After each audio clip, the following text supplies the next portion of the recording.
J'ai dit à mon mari que j'étais enceinte et il a paniqué. Tu as tout gâché, je ne voulais pas cet enfant. Cette même nuit, il a fait ses valises et est parti rejoindre sa jeune collègue. Ses parents l'ont soutenu, je suis restée seule. J'ai été mariée à Chad pendant 4 ans et nous avons été ensemble pendant 7 ans. Nous avions parlé d'avoir des enfants un jour, mais n'avons jamais fixé de calendrier précis. Je prenais des contraceptifs, mais il y a environ 3 mois, j'ai eu cette grippe intestinale qui circulait. Et, eh bien, les antibiotiques et les contraceptifs ne font pas toujours bon ménage. Lorsque j'ai manqué mes règles pour la première fois, je n'y ai pas prêté beaucoup d'attention. Mon cycle a toujours été un peu irrégulier, surtout quand je suis stressée, et le travail avait été particulièrement exigeant. Mais quand j'ai commencé à avoir des nausées matinales et à remarquer que mes seins étaient inhabituellement sensibles, j'ai acheté un test de grossesse pendant ma pause déjeuner. 2 lignes roses, claires comme le jour. J'ai fait 3 autres tests les 2 jours suivants, tous positifs. J'étais choquée, effrayée, mais aussi excitée. Je savais que ce n'était pas prévu, mais une fois la surprise initiale passée, j'ai commencé à imaginer notre avenir en famille. J'ai toujours voulu être mère. Et même si le timing n'était pas parfait, je pensais que Chad s'y ferait une fois le choc initial passé. J'ai attendu 1 semaine pour lui dire, voulant planifier le moment parfait. Je n'allais rien faire d'élaboré comme ces annonces Instagram avec des tableaux de lettres et des confettis. Ce n'est pas nous. Au lieu de cela, j'ai préparé son dîner préféré, des lasagnes avec du pain à l'ail, et j'ai acheté une bouteille de son bourbon préféré, pour lui, et du cidre pétillant, pour moi. J'ai même porté la robe bleue qu'il me complimente toujours. Je voulais que ce soit spécial, même si ce n'était pas prévu. Pendant tout le temps que je cuisinais, je répétais comment j'allais lui dire. Devrais-je le dire directement? Faire une blague? Je me suis décidée pour quelque chose de simple après le dîner. J'ai une nouvelle qui va changer nos vies. Chad est rentré vers 19h. Plus tard que d'habitude. Il semblait distrait, vérifiant son téléphone constamment. Pas inhabituel ces derniers temps. Il travaillait sur un gros projet avec son équipe. Il a à peine remarqué le bon dîner, marmonnant juste quelque chose comme quoi ça avait l'air bon, et s'est versé un généreux verre de bourbon avant que je puisse même mentionner l'occasion spéciale. Pendant le dîner, il était silencieux, répondant par des monosyllabes quand j'essayais d'engager la conversation. J'ai posé des questions sur sa journée, son projet, tout ce qui pouvait lancer une conversation, mais il a juste haussé les épaules ou donné des réponses minimales. Quelque chose n'allait pas, mais j'ai mis ça sur le compte du stress au travail. Après avoir fini de manger, j'ai pris une grande inspiration et j'ai tendu la main vers la sienne à travers la table. Je me souviens de mes mots exacts. « Chad, je suis enceinte ». Le silence qui a suivi m'a semblé durer des heures. Son visage a traversé une série d'émotions. Vide, pâle, puis quelque chose que je n'avais jamais vu auparavant, de la colère mêlée à la panique. Quand il a finalement parlé, il m'a demandé si je plaisantais. Quand je lui ai assuré que non, que j'avais fait 4 tests, les choses n'ont rapidement dégénéré. Je n'oublierai jamais ce qu'il a dit ensuite. « Tu as tout gâché. Je ne voulais pas de cet enfant. » J'ai essayé d'expliquer que c'était un accident, probablement dû aux antibiotiques interférant avec ma contraception. Je pensais que nous pourrions trouver une solution ensemble, comme nous l'avions toujours fait face à d'autres défis. C'est à ce moment-là qu'il a lâché la bombe qu'il n'avait peut-être jamais voulu d'enfant. Il a prétendu qu'il n'avait accepté mes plans l'un jour que pour me faire plaisir, mais que ce n'était toujours qu'un avenir hypothétique pour lui. J'ai demandé s'il y avait quelqu'un d'autre, et sa réaction m'a tout dit, avant même qu'il ne l'admette. Sous la pression, il a finalement avoué qu'il voyait Vanessa depuis quelques mois. Vanessa, sa collègue dont il avait parlé, était brillante et apportait de nouvelles idées à l'équipe. Celle qui avait 24 ans, 7 ans de moins que moi. Tandis que j'étais encore en train de digérer cette double trahison, Chad a commencé à faire ses valises. Pas seulement un sac pour la nuit, mais une valise pleine de vêtements et d'essentiels. Je n'arrivais pas à croire ce que je voyais. Mon mari me quittait littéralement le soir même où je lui annonçais ma grossesse. Quand je lui ai demandé où il allait, il a admis qu'il se rendait chez Vanessa pour l'instant. Moins de 30 minutes après l'annonce de ma grossesse, Chad se tenait à notre porte d'entrée avec sa valise, me disant qu'il reviendrait plus tard pour le reste de ses affaires. Je lui ai demandé s'il faisait sérieusement ça, s'il quittait sa femme enceinte. Sa réponse ? Je ne peux pas être père. Je ne suis pas prêt. J'ai fait remarquer que personne n'est jamais complètement prêt pour la parentalité, mais que ce n'est pas comme ça que la vie fonctionne. Il a juste marmonné « Je suis désolé » et a dit qu'il appellerait dans quelques jours. Puis il est parti, juste comme ça. Je me suis assise dans notre appartement, soudainement trop silencieux, essayant de digérer ce qui venait de se passer. Un instant, j'annonçais ma grossesse. Et l'instant d'après, mon mari était parti chez sa jeune petite amie, me laissant moi et notre enfant à naître. J'ai appelé ma meilleure amie Julie, sanglotant si fort qu'elle pouvait à peine me comprendre. Elle est venue immédiatement, me tenant pendant que je pleurais et remettais en question tout mon mariage. Je pensais le connaître. Je n'arrêtais pas de dire « Comment aurais-je pu me tromper à ce point ?» Le lendemain matin, je me suis réveillée sur le canapé avec Julie dormant dans le fauteuil à côté. Pendant une fraction de seconde, j'ai espéré que tout cela n'avait été qu'un cauchemar, jusqu'à ce que la vague de nausées me frappe, me rappelant que non seulement mon mari était parti, mais que j'étais toujours très enceinte. Julie m'a préparé des toasts et du thé, insistant pour que je mange quelque chose pour le bien du bébé. Ma main a glissé vers mon ventre. Quelle que soit la décision de Chad, c'était toujours mon enfant. J'ai essayé d'appeler Chad toute la journée, mais ça allait directement sur la messagerie vocale. Mon message lui demandant de ne pas me laisser tomber est resté sans réponse. L'après-midi, je me sentais plus forte, la colère commençant à remplacer le choc. J'ai appelé mon gynécologue pour prendre mon premier rendez-vous prénatal. J'allais avancer avec ou sans lui. Ce soir-là, j'ai reçu un appel de la mère de Chad, Rebecca. La conversation a été brève mais éclairante. Elle m'a dit que Chad leur avait expliqué la situation et m'a suggéré de lui laisser du temps, car il était encore trop jeune pour une famille. Quand j'ai fait remarquer qu'il avait 31 ans, elle a balayé l'argument, disant qu'il était concentré sur sa carrière. Puis est venu le coup de grâce. Elle a laissé entendre que je devrais envisager des options, suggérant clairement une interruption de grossesse sans le dire directement. Je lui ai fermement dit que je garderais ce bébé, son petit enfant, quelle que soit la décision de Chad. L'appel s'est terminé avec moi, tremblante de colère, comprenant enfin d'où venaient certaines des attitudes de Chad. Ses parents l'avaient toujours couvé, traité comme s'il ne pouvait rien faire de mal. Les jours suivants ont passé dans un flou. Je suis allée au travail, essayant d'agir normalement malgré l'impression que mon monde s'était effondré. J'ai contacté un avocat pour comprendre mes options. J'ai commencé à me renseigner sur la monoparentalité et les coûts de garde d'enfants. J'ai examiné mes finances, calculant comment je pourrais y arriver seule si je devais le faire. Chad a finalement envoyé un SMS 3 jours après son départ, non pas pour demander comment j'allais ou pour s'excuser, mais pour m'informer qu'il restait chez Vanessa et qu'il enverrait de l'argent pour les factures. Quand j'ai répondu que nous devions parler en personne, sa réponse a été qu'il avait besoin d'espace et n'était pas encore prêt à parler. Une semaine s'est écoulée, puis 2. Il est passé à l'appartement une fois quand j'étais au travail pour prendre plus de ses affaires. Il a laissé ses clés sur le comptoir avec un mot disant qu'il avait payé le loyer jusqu'au mois prochain et qu'il me contacterait au sujet du divorce après avoir parlé à un avocat. Divorce. Juste comme ça. J'ai eu mon premier rendez-vous prénatal seul.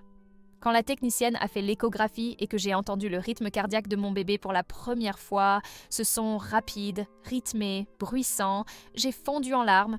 La technicienne a probablement pensé que c'était des larmes de joie, pas des larmes de chagrin pour la famille que je pensais que nous serions.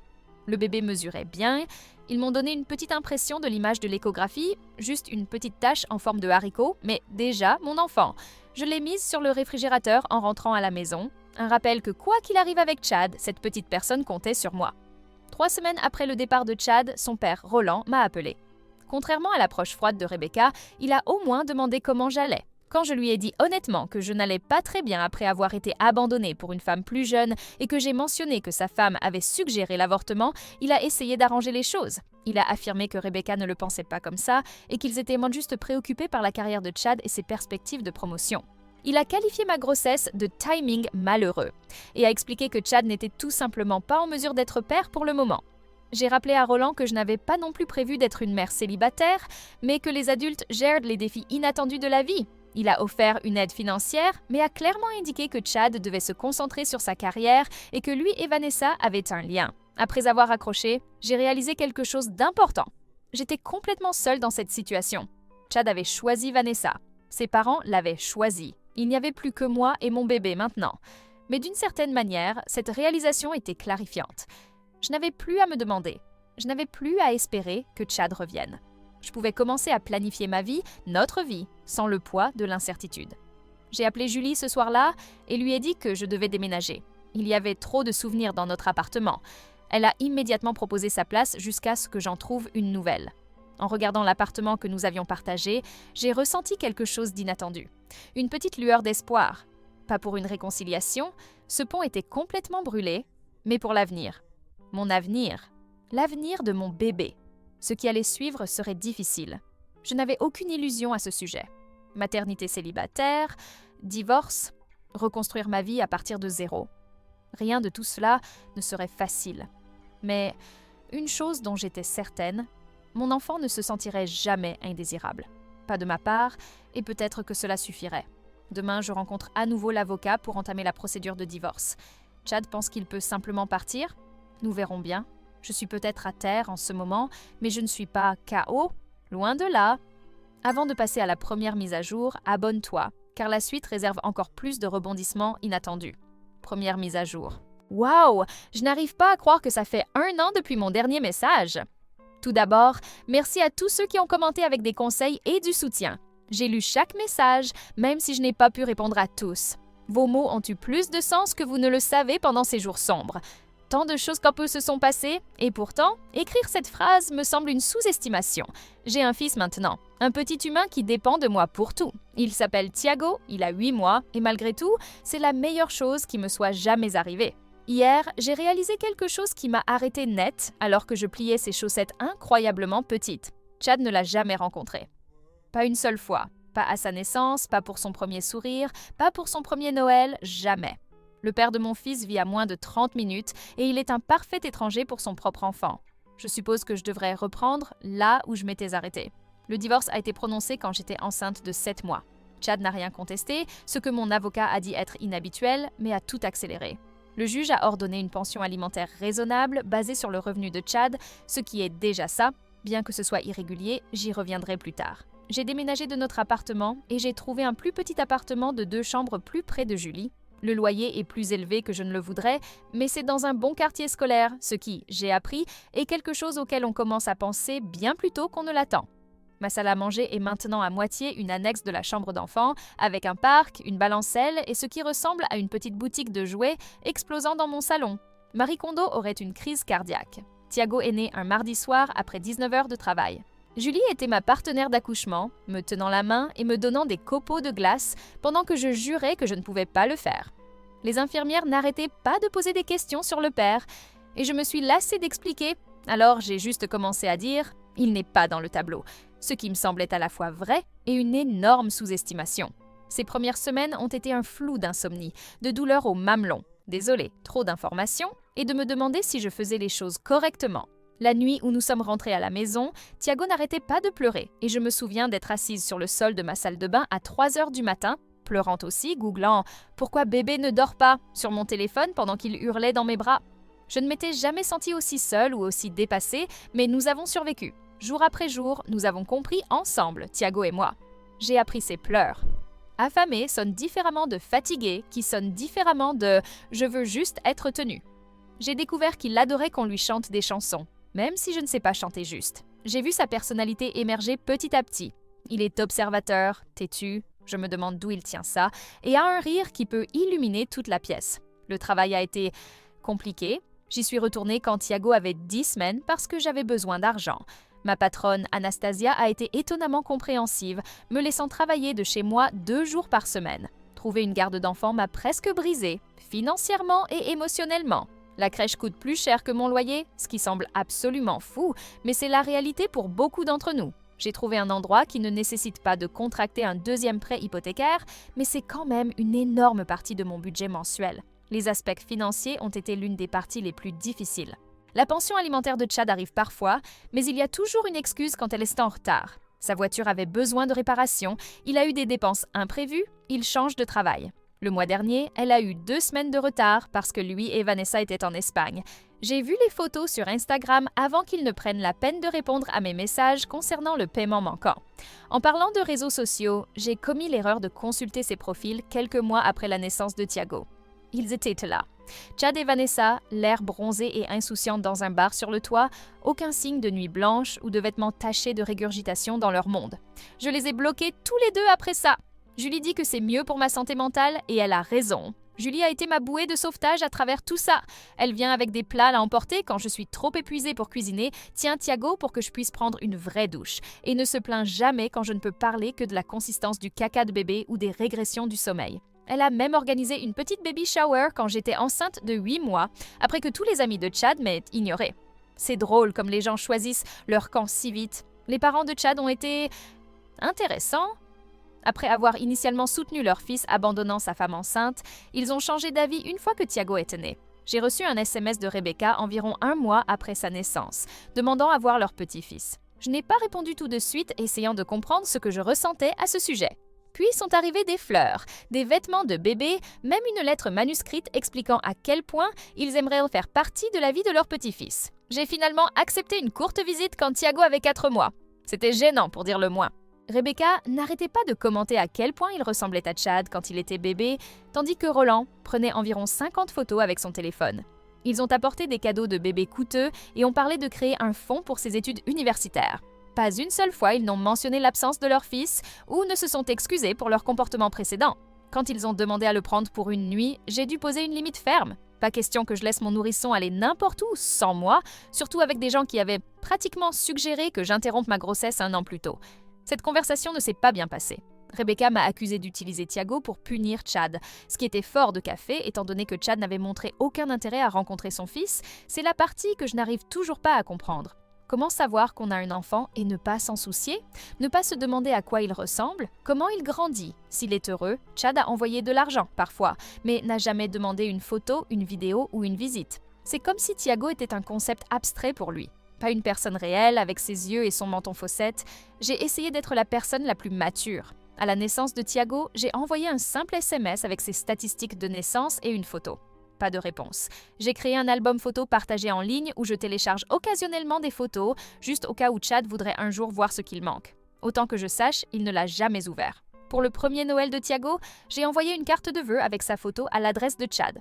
L'enveloppe est revenue avec la mention « Retour à l'expéditeur ». Pendant ce temps, la vie continue. Thiago a commencé la crèche, a attrapé tous les virus possibles au cours de son premier mois là-bas. Une autre surprise amusante de la parentalité dont personne ne vous prévient, et a depuis développé un système immunitaire en acier. Il rampe maintenant, se hisse sur les meubles et met tout dans sa bouche. Mon appartement est à l'épreuve des bébés à l'extrême. Je n'ai pas vu ma table basse sans protège-coin depuis si longtemps que j'ai oublié à quoi elle ressemble vraiment. Ma routine quotidienne est devenue une danse d'efficacité soigneusement chorégraphiée. Réveil à 5h30 avant Thiago pour me doucher et m'habiller, le lever, le nourrir et l'habiller avant 7h15, le déposer à la crèche avant 8h, travailler jusqu'à 17h, se précipiter pour le récupérer avant 17h30, payer les frais de retard les jours où les réunions débordent, rentrer à la maison à 18h pour le dîner, le bain, les histoires et la routine du coucher. Puis quelques heures précieuses pour nettoyer, faire la lessive, payer les factures et peut-être regarder un demi-épisode de quelque chose sur Netflix avant de m'endormir sur le canapé. Recommencer. Les moments les plus difficiles sont ceux dont personne ne parle. Comme lorsque Thiago a eu sa première fièvre à 3h du matin et que j'ai dû décider seule de l'emmener ou non aux urgences. Ou quand il dit « Maman, mais il n'y a pas de papa dans son vocabulaire parce que cette personne n'existe pas dans son monde. » Ou les formulaires de la crèche qui demandent les informations du père et je dois écrire NA, alors que je suis entourée d'autres parents qui remplissent les 2 sections. Mais il y a aussi de beaux moments. Les câlins du matin quand il se réveille heureux et babille, la façon dont il me tend les bras quand je le récupère à la crèche, sa fascination pour le ventilateur de plafond, sa joie absolue quand il barbote dans le bain, le poids de lui s'endormant sur ma poitrine, son souffle chaud contre mon cou. Je ne vais pas prétendre que c'est facile. Être une mère célibataire est la chose la plus difficile que j'ai jamais faite. Il y a des jours où je suis si fatiguée que je mets le lait dans le placard et les céréales dans le réfrigérateur, des jours où je m'emporte contre des gens du service client pour rien parce que je suis à bout, des jours où je pleure sous la douche parce que c'est le seul endroit où Thiago ne peut pas m'entendre. Mais je le fais. Nous le faisons et étrangement, j'en suis fière. Le mois prochain, Thiago fêtera son premier anniversaire. Julie m'aide à organiser une petite fête. Rien de fantaisiste, juste quelques amis, un gâteau et probablement plus de décoration que nécessaire parce que Julie se laisse emporter par Pinterest. J'ai hésité à inviter les parents de Chad, mais j'ai décidé de ne pas le faire après notre dernière interaction. Ils m'envoient encore occasionnellement des messages pour demander à le voir, mais c'est toujours à leurs conditions, sans reconnaître que leur fils a abandonné son enfant. Quant à Chad lui-même, je n'attends pas de carte, encore moins une apparition. La dernière fois que j'en ai entendu parler par des amis communs, lui et Vanessa ont emménagé ensemble et ont adopté un chien. Je suppose que c'est le niveau de responsabilité avec lequel il est à l'aise. Le coup de grâce est arrivé la semaine dernière. J'ai enfin été approuvée pour un modeste appartement dans un quartier légèrement meilleur. Ce n'est rien d'extraordinaire, mais il a une petite cour où Thiago peut jouer et les écoles sont bonnes. Au moment de signer le bail, mon téléphone a vibré avec un message. C'était de Rebecca, disant qu'ils organisaient une réunion de famille le mois prochain et qu'ils voulaient inclure leur petit-fils. Le message incluait une photo de Chad et Vanessa, bras dessus, bras dessous, l'air parfaitement heureux. J'ai regardé cette photo pendant longtemps. Il y avait Chad, souriant, vivant sa vie comme si son fils n'existait pas. Quelque chose a changé en moi à ce moment-là. Pas de la colère exactement, même s'il y en a encore beaucoup. plus comme de la clarté. J'ai passé 1 an à attendre que Chad se prenne en main, qu'il montre le moindre intérêt pour son enfant. 1 an à envoyer des nouvelles dans le vide. 1 an à essayer d'être juste et raisonnable malgré tout. J'ai répondu à Rebecca. Tiago n'assistera pas. Si Chad veut rencontrer son fils, il sait comment me joindre. Mais j'en ai fini de lui trouver des excuses ou de prétendre qu'il est autre chose qu'absent par choix. Puis, j'ai bloqué son numéro aussi. Peut-être que cela semble dur, mais j'en ai fini de protéger l'image de Chad ou ses sentiments.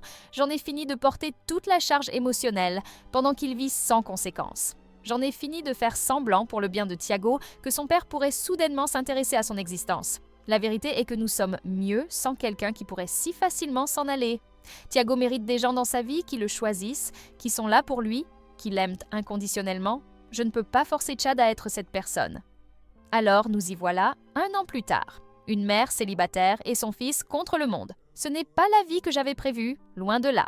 Mais en regardant le visage endormi de Tiago ce soir, j'ai réalisé quelque chose d'important. Parfois, la famille que l'on a n'est pas celle que l'on attendait, mais elle est quand même parfaite à sa manière. Je ne sais pas ce que l'avenir nous réserve. L'accord de divorce incluait une clause sur la révision de la garde si Chad décidait un jour de s'impliquer, ce qui semblait honnêtement une blague à l'époque, mais mon avocat a insisté sur le fait que c'était la norme. Une partie de moi espère qu'il restera loin pour toujours. Une autre petite partie n'arrive toujours pas à croire qu'il ne veuille pas connaître son fils extraordinaire. Pour l'instant, je me concentre sur ce que je peux contrôler.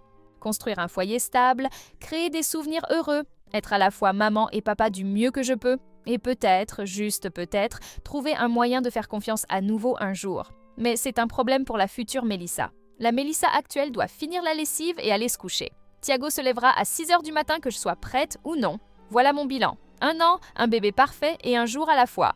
Deuxième bilan, 4 ans se sont écoulés depuis ma dernière mise à jour. Honnêtement, je ne pensais pas que je reposterais ici, mais quelque chose s'est passé hier et je n'arrête pas d'y penser. Et j'avais besoin de le mettre quelque part. Tiago vient d'avoir 5 ans le mois dernier. 5 ans. Je n'arrive toujours pas à croire que mon petit bébé est maintenant un écolier bavard qui connaît toutes les planètes dans l'ordre et corrige ma prononciation des noms de dinosaures. Le temps est fou. Hier, c'était son premier jour de maternelle. J'ai pris ma matinée de congé pour l'accompagner, m'attendant au chaos habituel du dépôt. Ce à quoi je ne m'attendais pas, c'était de voir le roi, l'ami de Chad, sur le parking de l'école déposant sa fille. J'ai figé un instant, mais Tiago me tirait la main, excité de voir la classe, alors j'ai continué. Après avoir installé Tiago, seulement de petites larmes. De ma part, pas de la sienne. Je retournais à ma voiture quand Leroy s'est approché. Je me suis préparée à un moment gênant, mais au lieu de cela, il a juste demandé comment j'allais. Nous avons fini par prendre un café au magasin en face de l'école, et c'est là qu'il a lâché la bombe. Chad et Vanessa se sont séparés il y a 6 mois. Apparemment, elle voulait des enfants et il disait toujours qu'il n'était pas prêt. À 35 ans, après l'avoir fait languir pendant des années, elle lui a finalement donné un ultimatum. Et il a choisi, pas elle. L'entreprise de Chad a réduit ses effectifs l'année dernière. Et il a du mal à trouver un emploi stable. Selon le roi, il dort sur les canapés de ses amis pendant que Vanessa garde l'appartement qu'il partageait. La vie parfaite pour laquelle il nous a abandonnés s'est complètement effondrée. Je suis restée là à remuer mon café, ne sachant pas quoi ressentir. Il n'y avait aucune satisfaction, aucun moment de bienfait, comme j'aurais pu l'imaginer il y a des années. Juste un étrange vide, comme d'entendre parler d'un personnage d'une émission de télévision que j'avais arrêté de regarder il y a des saisons. Ce qui m'a le plus frappé, c'est de réaliser à quel point ma vie est complètement différente maintenant par rapport au moment où Chad est parti.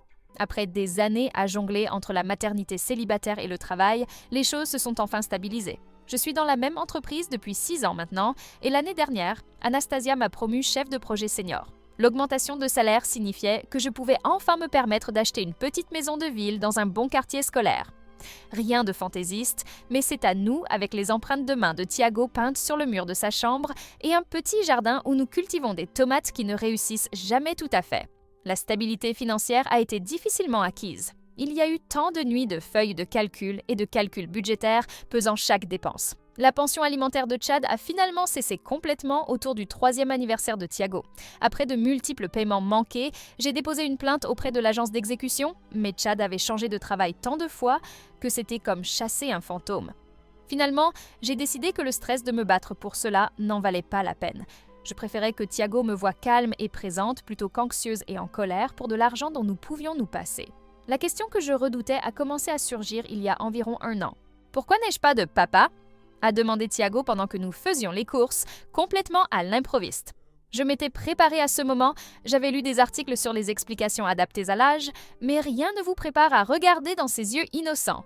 Je lui ai raconté une version simplifiée de la vérité, que son papa n'était pas prêt à être un parent, mais que cela ne signifiait pas que quelque chose n'allait pas avec Thiago, que parfois les adultes font des choix qui blessent les gens, mais que je le voulais et l'aimais assez pour 2 parents. Ces conversations ne deviennent jamais plus faciles. Chaque fois que Thiago remarque un autre enfant avec son père au parc ou voit des activités père-fils à l'école, mon cœur se brise un peu. Mais nous avons construit nos propres traditions. Julie est toujours sa tante préférée, elle vient pour des soirées cinéma et lui apprend des tours de cartes. Mes parents montent chaque mois pour passer les week-ends avec leur petit-fils. Nous avons notre village, même sans chat. Puis, il y a environ 10 mois, quelque chose d'inattendu est arrivé. Lors d'une soirée parents-enseignants à l'école maternelle de Thiago, je n'arrêtais pas de remarquer ce papa aux yeux doux et au t-shirt avec une blague de papa terrible. Je ne me dispute pas, j'explique juste pourquoi j'ai raison. Sa fille Emma était dans la classe de Thiago et ils étaient devenus amis. Je l'ai entendu gérer doucement mais fermement sa crise de colère parce qu'elle devait quitter les jouets de la classe. Et quelque chose dans sa patience a attiré mon attention. Douglas, père veuf d'Emma, fait des pizzas maison le vendredi avec des pepperonis en forme de dinosaures, se souvient de la semaine d'appréciation des enseignants sans rappel, ne s'inquiète pas quand mon fils parle sans fin de l'espace. Cela a commencé par des rendez-vous pour jouer. Les enfants étaient amis de toute façon, donc c'était naturel. Puis un café pendant qu'ils jouaient, puis des textos sur les annonces de l'école que nous avions tous les 2 manqués.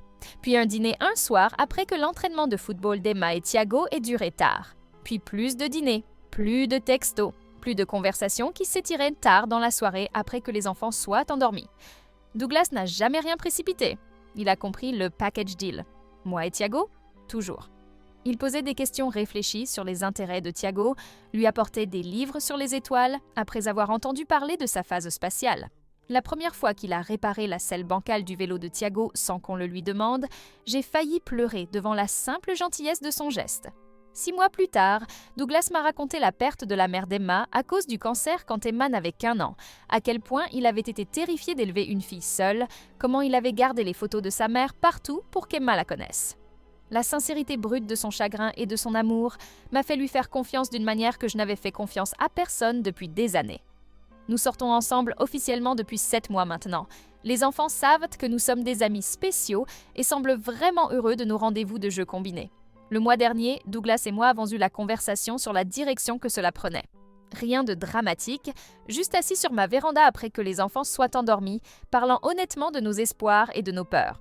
Il veut avancer ensemble, moi aussi. Nous allons doucement, mais pour la première fois en 5 ans, je me permets d'imaginer un avenir avec quelqu'un à nouveau. Pendant ce temps, les parents de Chad ont soudainement renouvelé leur intérêt pour Thiago. Après des années de messages sporadiques et de cartes cadeaux occasionnelles pour les anniversaires, Rebecca a appelé le mois dernier pour demander s'il pouvait le prendre pour un week-end. Quand j'ai expliqué que cela n'allait pas arriver après des années de contact minimal, elle est devenue défensive, affirmant qu'ils avaient toujours voulu une relation, mais pensèrent que je les tenais à l'écart. La vérité est qu'ils n'ont fait presque aucun effort jusqu'à récemment. Je me demande si le fait que Chad soit retourné vivre avec eux a quelque chose à voir avec leur intérêt soudain. Douglas a demandé la semaine dernière s'il pouvait emmener Thiago pêcher avec Emma le week-end prochain. Quelque chose de si simple, pourtant, cela m'a serré la gorge en voyant l'excitation de Thiago à l'idée d'apprendre à pêcher comme de vrais garçons. Après la révélation de Leroy hier, j'ai vérifié l'Instagram de Chad pour la première fois depuis des années. Son fil soigneusement organisé de vacances exotiques et de fêtes sur les toits a été remplacé par des citations inspirantes vagues sur les nouveaux départs et la découverte de soi. Aucune mention du soleil qui fêtait ses 5 ans à quelques kilomètres de là. Je ferme l'application, me sentant étrangement en paix. Il y a 5 ans, j'étais brisée, terrifiée et seule. Aujourd'hui, j'ai une carrière dont je suis fière. Une maison que je possède, un enfant incroyable qui m'étonne chaque jour et un partenaire qui nous choisit chaque jour, non pas parce qu'il le doit, mais parce qu'il le veut. Voilà où j'en suis 5 ans plus tard. Pas là où je m'attendais à être, mais exactement là où je suis censée être. Et Chad ? Ses choix l'ont mené exactement là où ses choix devaient naturellement le mener. Je ne peux même plus ressentir d'amertume. Cette partie de ma vie ressemble à une chronologie différente, une que j'ai quittée il y a longtemps.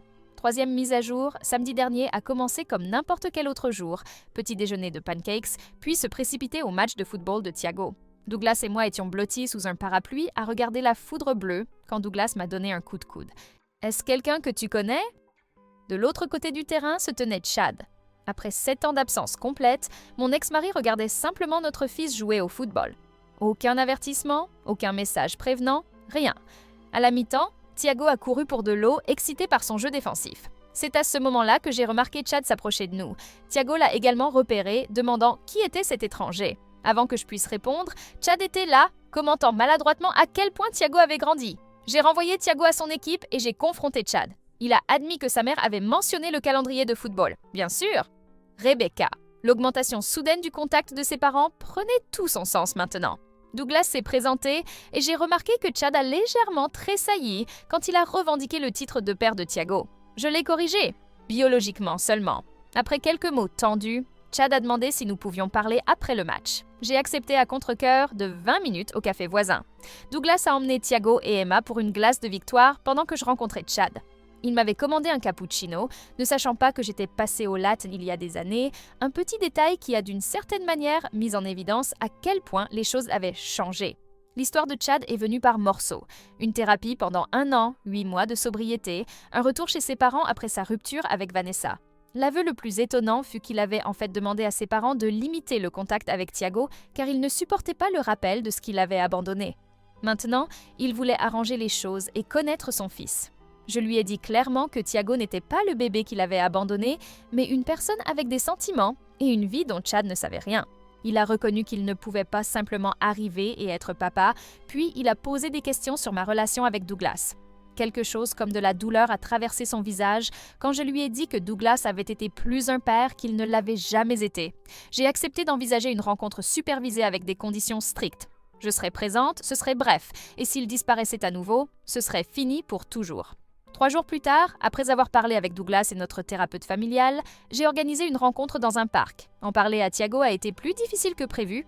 Ses questions étaient déchirantes. Pourquoi son père voulait le voir maintenant? Si Douglas viendrait aussi et si son père biologique l'aimerait. Il a décidé de porter son maillot de football pour qu'il sache que je suis bon au football. La rencontre n'a pas été terrible. Chad a apporté un jeu de construction Lego sur un terrain de football et ils l'ont construit ensemble pendant que je regardais de loin. J'ai remarqué des similitudes génétiques que j'avais oubliées. La même expression de concentration, le même plissement des yeux quand il souriait. Au cours des 2 semaines suivantes, nous avons eu plusieurs rencontres supervisées similaires. Puis Chad a appelé pour demander à emmener Thiago au cinéma seul. J'ai refusé immédiatement. 3 semaines contre 7 ans? Impossible. Il a semblé accepter, suggérant que nous y allions tous les 3 à la place. Avant que je puisse répondre, il s'est présenté chez nous avec ses parents, sans prévenir.